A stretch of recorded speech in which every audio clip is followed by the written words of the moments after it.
5 disgusting facts about cockroaches.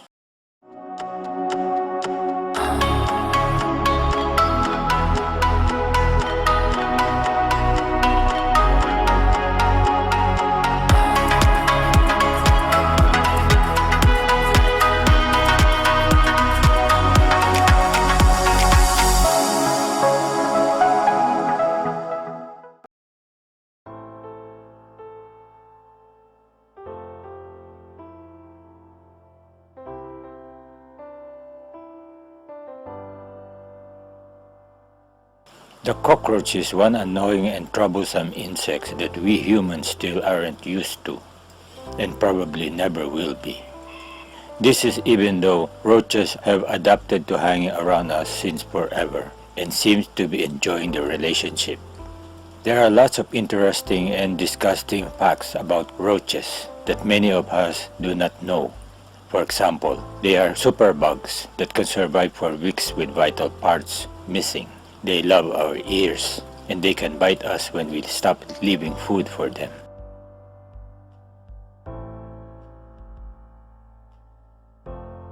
Cockroaches are tough survivors, and getting rid of them is ridiculously difficult.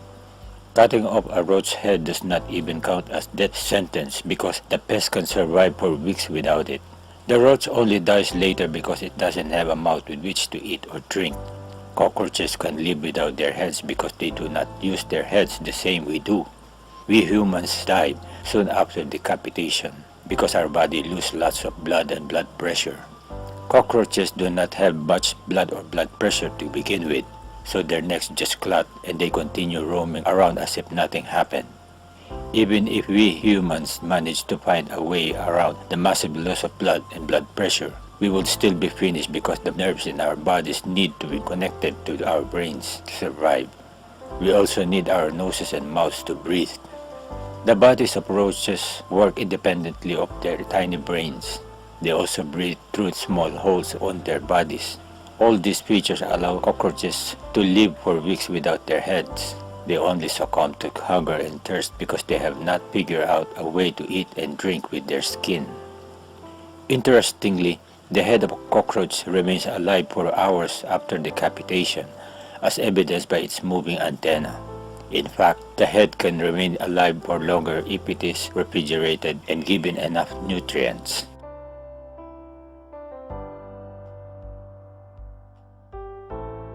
According to one common cockroach fact that has been appearing on the internet, these creatures hate it when humans touch them, so much that they often flee to start cleaning themselves off disgusting human contact. But it's not what you think. Cockroaches hate humans or anything else touching them because that simple contact can be dangerous for their existence. To be clear, cockroaches hate being around humans as much as humans hate being around these disgusting insects. Cockroaches naturally flee from larger creatures, human or not, because they know that any contact with larger creature will often lead to death. In fact, contact with almost any organism could have some residue on the roach that could be detrimental to its survival. In the case of humans, it is the natural oils that we unwittingly leave on anything we touch. That oil could also disrupt how the cockroach's body works. Most affected are the antennae. They seem unremarkable to us, but they are crucial to the cockroach's survival. They work as the creature's nose and are required for smelling food and finding potential mate. Those oils will reduce the pest's ability to smell, which is bad for the roach.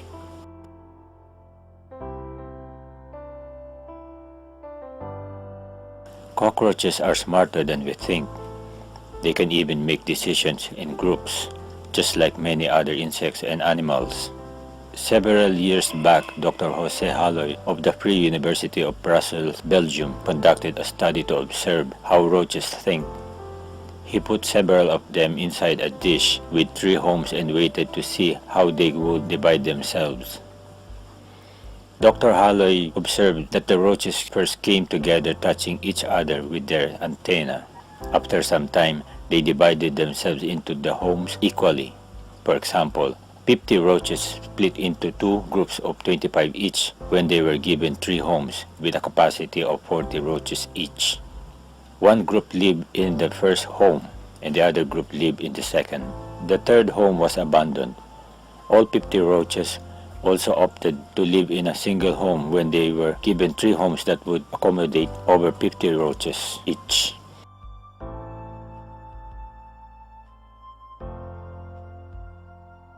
Termites and cockroaches belong to the same order, Blattodea, so termites are technically cockroaches. Interestingly, termites were not considered cockroaches until 2018. Before then, termites belonged to the order Isoptera. Studies into the similarities between both creatures began in 1934 when researchers observed that their guts contain similar microbes. A research paper published in 2007 finally confirmed that they were relatives and recommended that the taxonomic rank be adjusted to put them under the same family. Actually, the paper suggested that the orders Blattodea for cockroaches and Isoptera for termites should be considered subfamilies under a new family called Termitidae. Several scientists with the Entomological Society of America refused this suggestion at the time because they did not want termites to be considered cockroaches. Besides, another Termitidae family already existed in the taxonomic rank and could cause confusion with the new suggested Termitidae family. The ESA later backtracked and agreed to categorize termites as cockroach under putting it to a vote in 2018.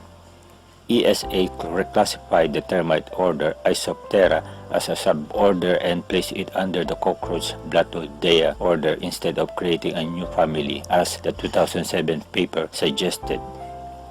That does not mean you should call termites cockroach though. Termites should be called termites and cockroaches cockroaches. Remember that saying about knowing a tomato is a fruit but not putting it into fruit salad? A similar idea applies here. Knowledge is knowing that a termite is a cockroach. Wisdom is not calling it a cockroach.